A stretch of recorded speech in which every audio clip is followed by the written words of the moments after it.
Hello, divine creations, divine marvels, children of God. And that means you. I'm talking about you. You're a divine creation, a divine marvel, a child of God.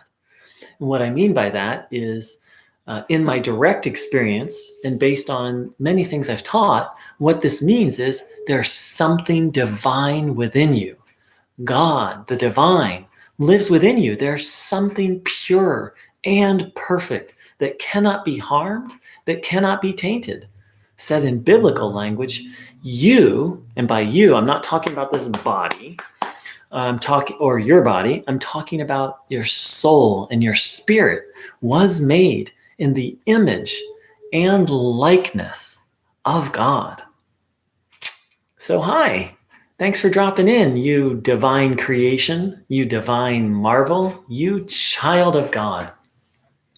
So, I am just utterly happy and delighted. I don't even know if that comes close. I am so stoked to be here, and I'm so stoked that you're here. So, I'm going to give a little history lesson, if I may. And the first part of it, I can't, I'm going to give a history lesson with 4 parts.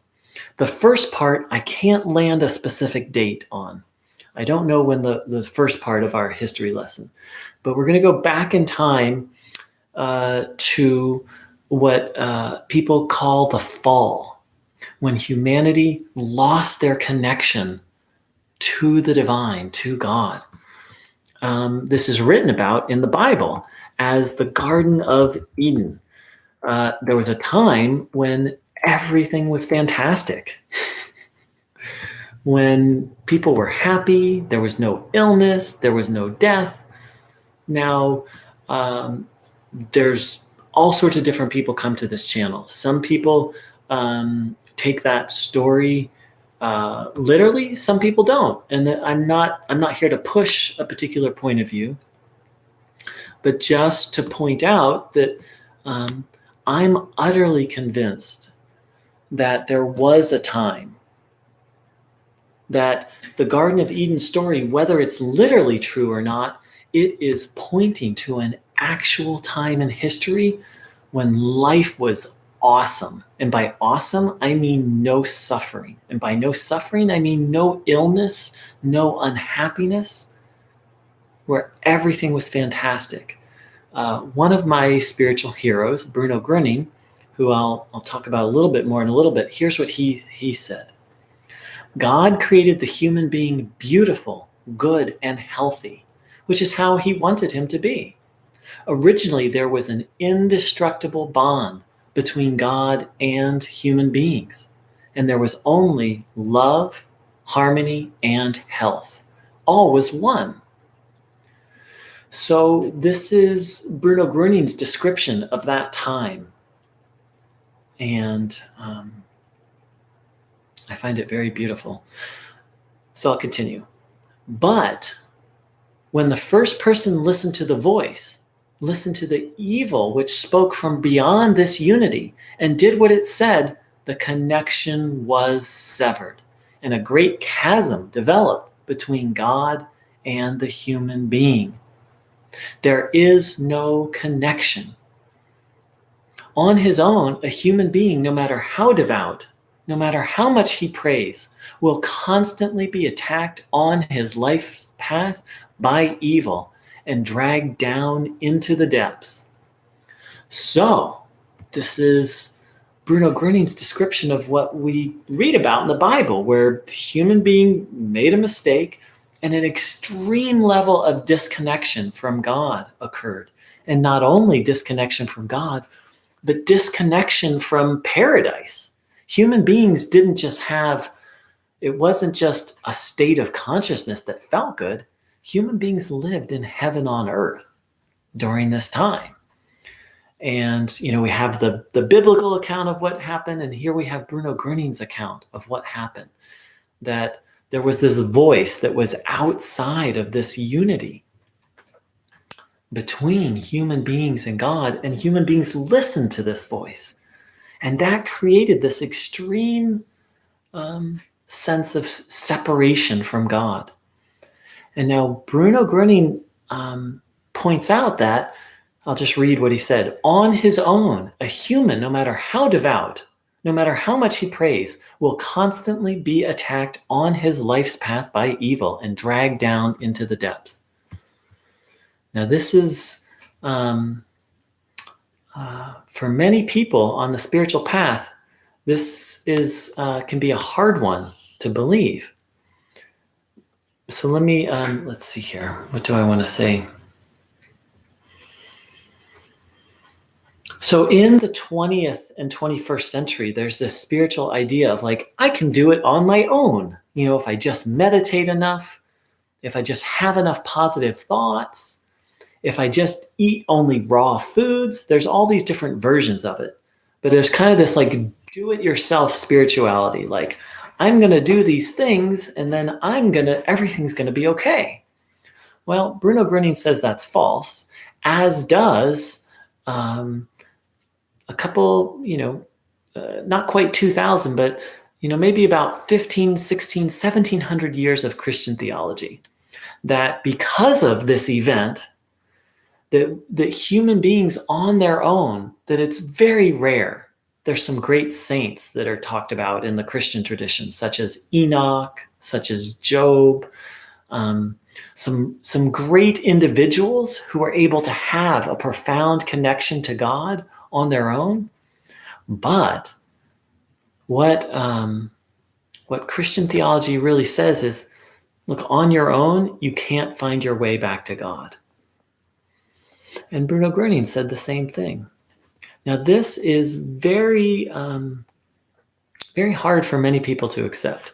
If you are a Christian, or then it's not such a radical idea, because there's the idea of Christ, of Jesus, who enables us to re-establish that divine connection. But this point is so important to take to heart, that, and you don't have to believe me, just find out on your own. And I found this out the hard way. I heard about spirituality and I heard about the idea of enlightenment, and I'm like, oh, okay, I'm just going to meditate and I'm going to get enlightened.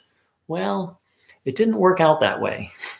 And I found Bruno Groening's words to be very true, that I was constantly beset, Bruno calls it evil, by all sorts of negativity, some of it external, some of it internal, my own bad habits and I wasn't able to find freedom on my own. So that's the first part. Like I said, this is going to be a history lesson. And that's the first part. And I guess really I just covered two parts there. There was, in the beginning, the Garden of Eden, or, the first part was paradise on earth. The second part is the fall from that, and the world conditions that have continued since then because of the fall. So, part 3, Jesus comes. So, scholars argue on the dates, but roughly around, I don't even know what the current estimate is. I think the last one I heard was like 8 BC, that we don't have, BC means before Christ. And like the year in the Western world, this year is 2020 at the making of this video. And the idea being, well, Jesus coming was year 0. And apparently we don't have that quite right, but it's give or take a few years. But regardless. And so the coming of Christ. Before I hop into that, though, I feel the need for myself, and maybe we've just had a lot of information. Let's really take a pause and drop into prayer.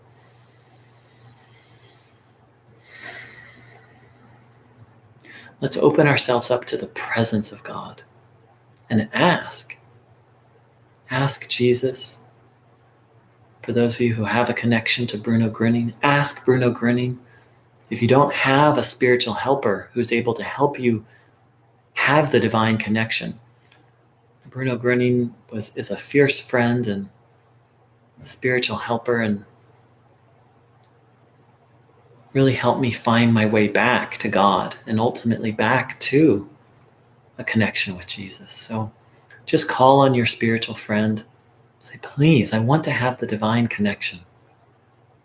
And then observe your body, noticing what you feel, having the will, the intention to take this energy in. And I'm going to play a song and just take in the power and goodness and energy of God.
Just observing your body.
So I invite people to continue, even while I'm talking, to continue this practice of receiving, of taking in this divine goodness. In fact, I'm noticing I want to slow down. I can get really excited when sharing these ideas, but then that excitement can, I can lose a little bit of that sweet feeling of connection with the divine. So I'm going to slow down a little bit.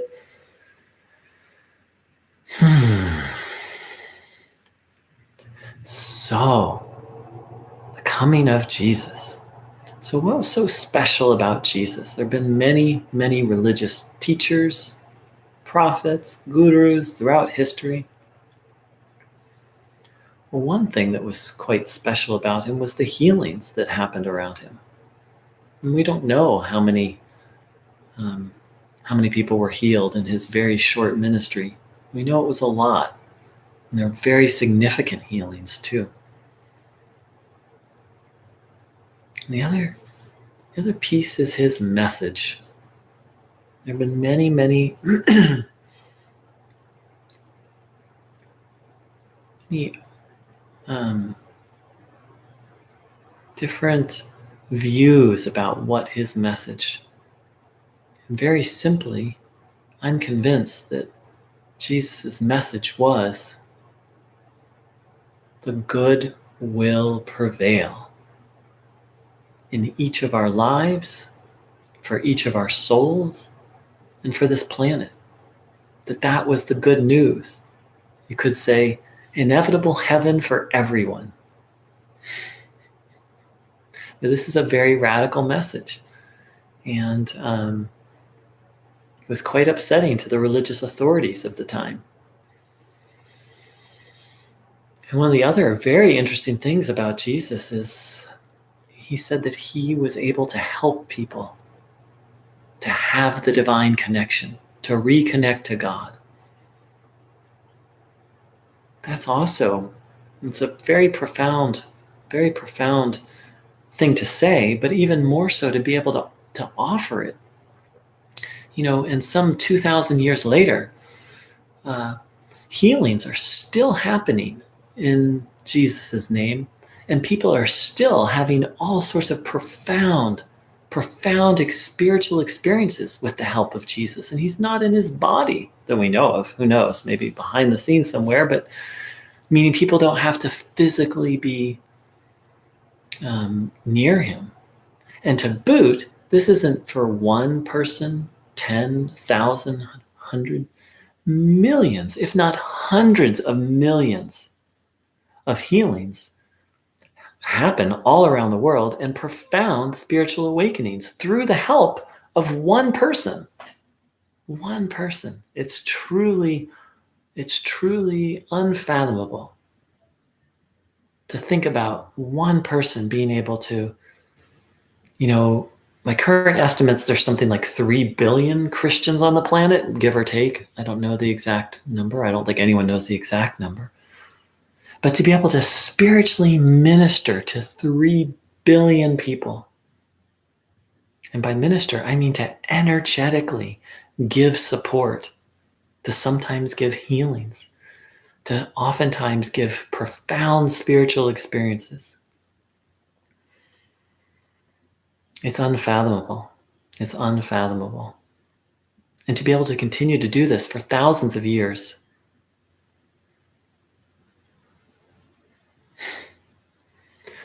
So let's listen to another piece of music and take all that in. So many things have been said about Jesus that are theological, but let's focus on a little more of what Jesus did and what he's doing. That this one being has done and continues to do more good than we can even fathom.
Hmm. I love that song. Well, so we've kind of hopped into the fourth era I'm wanting to look at historically, and that's the post, what happened after Jesus was here, and then what happened after. And so these healings continue, these spiritual connections and experiences through the help of Jesus continue, but something else has continued or happened, which is truly tragic, and that's the watering down and the confusion about what Jesus actually taught. And I would argue who he was. There's so many different opinions about the teachings of Christ. And there's literally thousands of different denominations, thousands of different churches. So while the spiritual help has still continued to be available through the help, through the grace, you could say, of Jesus, all sorts of disagreement about who Jesus was, what he actually taught. And so before I take one step forward, there's the one thing I really want to highlight is that was so radical about Jesus is he said, the suffering on this planet is going to come to an end. The first person that I'm aware of in the history of religions who said heaven is going to be restored to this planet. So then we fast forward to the early 20th century, the next part of this history lesson I like to look at. And along comes this very interesting man named Bruno Groening. So at a very early age, healing started to happen around Bruno Groening, and he experienced deep states of communion and connection with God. And then in 1949, when he was maybe roughly in his late 30s or 40s, he was thrust into the public eye, and tens of thousands of healings started to occur. And he was active for about 10 years. And more healings than we can even count. Blindness, cancer, deafness. It was truly, it was compared to the Bible. People would say, this is just like scenes out of the Bible. And it's no coincidence. Bruno Groening said that what he was teaching was simply the teachings of Jesus Christ. And he also said, if people had gotten the message 2,000 years ago, I wouldn't have needed to come. So in essence, he was making the very bold claim that what he was teaching was the actual teachings of Jesus Christ. And he went so far as to say that what I'm teaching, he said, is not my teaching, but simply and solely the teachings of Jesus Christ. If you agree or disagree with that, that's for each person to find out in their own heart. And he taught he basically taught the teachings of Christ and profound spiritual truths in a language that a 3 or 4-year-old could understand. To have faith in God, how to be connected to God, what is good, what is evil, the need to be mindful of our thoughts, the availability of divine energy to help in all areas of our life, and the need for a spiritual helper. That on our own, most human beings are not able to fully connect with God and receive this divine help on their own. He also spoke very highly of Jesus, saying that Jesus was the Savior of the world, a Son of God, and humanity's greatest friend. He spoke of Christ. He said Jesus was humanity's greatest friend and the supreme spiritual healer. And he also spoke about our future. So let me see if there's anything else I want to say about Bruno Groening. He said that he, like Jesus and like others throughout history, was able to help people experience a divine connection. He pointed out that he didn't have a monopoly on that, and neither did Jesus. And any one of us, I've verified this in my own experience. I've sat and studied with a lot of different spiritual teachers, and there are great beings, some of them even alive today, who in their presence, it's easier for other people to feel a connection to God. It's a profound mystery, and it's also a real act of grace to be around a great saint or a great teacher who's able to help you experience that connection. And of course, a true teacher, such as Bruno was, and I'm convinced that Jesus was, isn't interested in your allegiance or isn't interested in your worship. They're interested in connecting you to God. They'll serve as a mediator for as long as that's needed.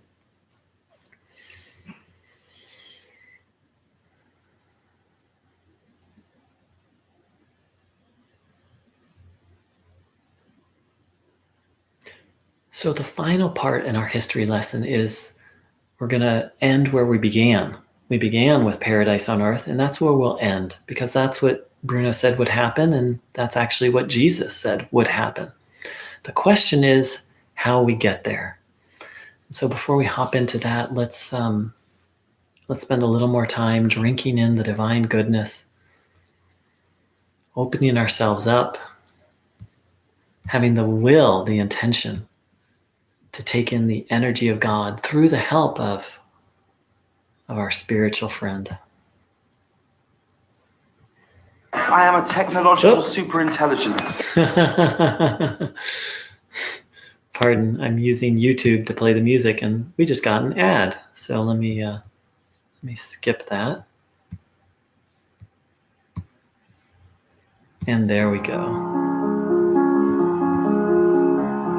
Noticing what you're feeling.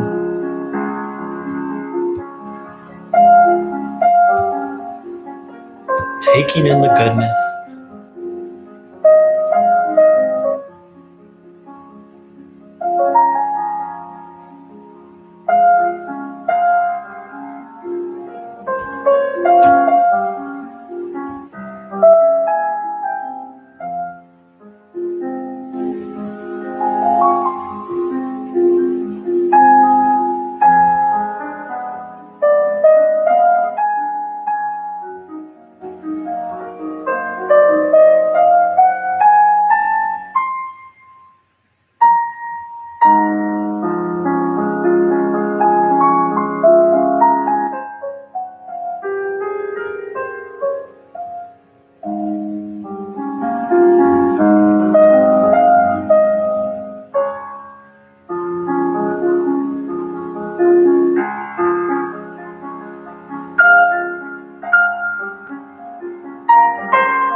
So, to review a little bit, our history lesson, we started with paradise on earth, and then the fall. And part of the fall is people being unable to really find their way back to paradise and find their way back to God. And then the coming of Christ, and then the post coming of Christ era, where the grace and miracles are still happening, but there's not the clarity on Christ's message. And also, there is, we have record of the initial apostles being able to work so many miracles, and that is that's not the common experience of your average Christian. So something was lost. Bruno Groening's coming is clarification of the message of Christ, and pointing out, just as Jesus did, that paradise would be restored, which gives us a hint at the seventh part of our history lesson. But Bruno gave a very interesting how we get to that paradise on earth. Bruno Groening gave a very interesting teaching on this, and that's where we are today, is in the stage 6 of this history lesson. So Bruno Groening pointed out that paradise would be restored, and he pointed out that this is going to happen one of two ways. That we as a human race are going to turn around back to God, back to living in harmony with nature, or that in essence it will be forced upon us. He called human beings turning back to God, in nature, the great turnaround, or the great reversal. And he called, if that change is kind of forced upon us, the great correction. And he kind of hinted that would not be the most pleasant thing in the world. And so here we are in this, again, my view, how I understand human history, and I would argue how the Bible, and certainly how Bruno Groening understands it, is we're in this very interesting stage where we as individuals and we as a human race are going to turn back to God and back to living in harmony with nature, or that change is going to be forced on us. And when that happens, or no one really knows. And it's even written that Jesus himself said, I don't know when that would happen. And Bruno Groening said the same thing, as he didn't know about the timing of such things. But what he did point out, that as long as there's hope, he said, I'm going to paraphrase, but he says, as long as there's one little light of hope that the great turnaround is possible, then the great correction won't happen. It's only when there's no longer any hope for that, according to Bruno Groening, that this sort of painful, not fun, great correction would occur. So that's where we are in my understanding, and if hopefully I'm accurately expressing what Bruno Groening taught. We're at a very interesting place in history. And of course, we've been in this place really since Christ left. Christ called us to the great turnaround, back to God and back to honoring God's creation. And then Bruno Groening came to remind us and clarify exactly what that is. And also to point out that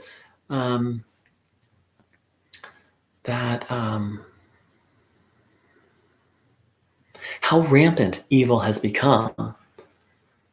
That's one of the tragedies, is since Christ's coming, certainly there have been so many amazing things that happened, but as a whole, evil hasn't really decreased on this planet. Human beings didn't really hear what Christ said, and so evil's been increasing. And sadly, the world as a whole also hasn't heeded what Bruno Groening said. That's not to say that there's, and of course there's still hope, because Bruno Groening said, as long as there's hope, then the great correction will not happen. So, friends, the good news, which is what Jesus called his teachings, gospel means good news, is that heaven will be restored on this planet. As Bruno Groening said, the good will prevail. And early Christians believed that also applied not only to this planet, but to each one of our souls. Each one of our souls inevitably will experience release from, freedom from all suffering. How soon that occurs? That's where free will comes in. And that's where each one of us can play a part in the most glorious, as human beings, some of the most, a theme that we love in movies and in stories is the story of redemption. For example, the Shawshank Redemption, one of the most popular movies of all time, is about redemption, is about someone who's caught in really horrific circumstances and then finds their way out of it. And of course, I'm a huge fan of Star Wars. I grew up watching Star Wars. And interestingly enough, the Star Wars movies are also about redemption, at least the ones I grew up with, 4, 5, and 6, of this very evil being, Darth Vader, completely lost, completely taken over evil, but not completely, actually finding his humanity again and emerging from being one of the most, evil beings that we've had in fiction to refinding his soul again.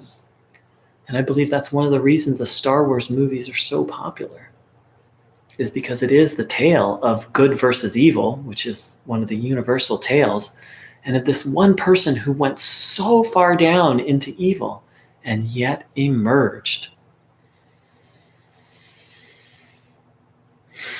So, friends, we are at truly anyone past the time of Christ being here is part of it. But us, as here in the 21st century, we're in a very amazing time in history. And we have a very amazing opportunity to be a part of the most amazing, I don't even want to call it story, the most amazing happening of paradise being restored to this planet. And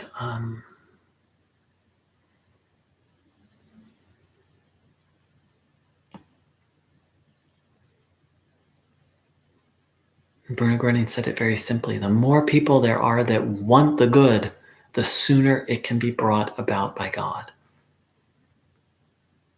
Bruno Groening said, people can serve God by being convinced of the good, the triumph of good in this world. So friends, if we want to serve the most amazing happening in human history, the restoration of paradise on earth, then on a simple level, what we need to do is convince ourselves that this is going to happen, that the good will prevail. And then to want the good, to strive for the good in our own lives. Good isn't a list of do's and don'ts. That's what we've been taught morality is, when actually the good is simply that which is healthy and helpful to life, that which is harmonious to life.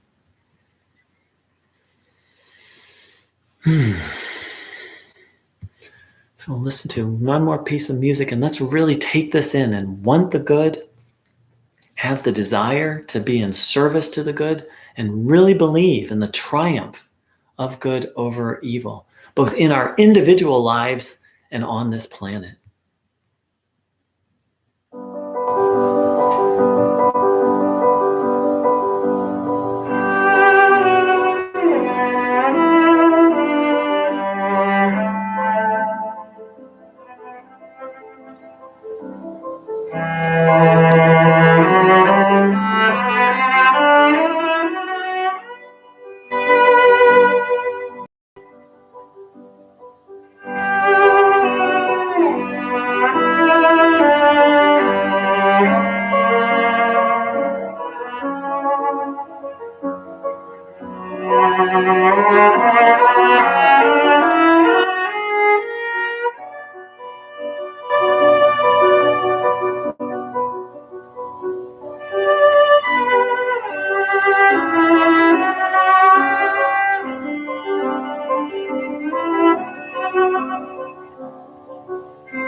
So that's my understanding of the good news. Everything's going to be okay.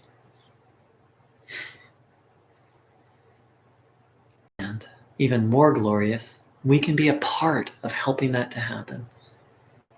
So I'd like to thank everyone who joined in, everyone who took the time to watch this video.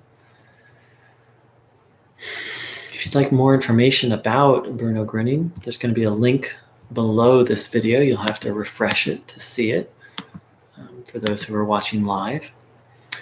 And let's really take to heart